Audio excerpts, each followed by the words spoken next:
Director general Punjab بے نظری income support programme Arshad لیاقت چودھری کا تحصیل لاہور سٹی کے رقم تقسیم مراکز کا دورہ کیا گیا۔ کہتے ہیں کہ 2,24,000 غریب خاندانوں میں سماہی قسط کی ادائیگی کے لیے 22 رقم تقسیم مراکز قائم کیے گئے ہیں۔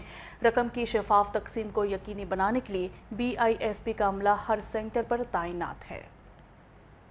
میڈیا سے گفتگو کرتے ہوئے DG بے نظیر انکم سپورٹ پروگرام ارشد لیاقت چودھری نے کہا کہ BISP سینٹر میں خواتین کے بیٹھنے کے لیے کرسیوں، سائے، ٹھنڈے پانی، پنکھوں اور سیکیورٹی کا انتظام کیا گیا ہے۔ رقم تقسیم مراکز کے دورے کے دوران ارشد لیاقت چودھری نے خواتین سے رقم کے حصول سے متعلق دریافت کیا اور ریٹیلرز کو ہدایت کی ہے کہ خواتین کو باعزت طریقے سے پوری رقم ادا کریں اور رسید کا اجرا بھی کریں۔ اس موقع پر پارٹنر بینک کے اعلیٰ افسر بھی ہمراہ تھے۔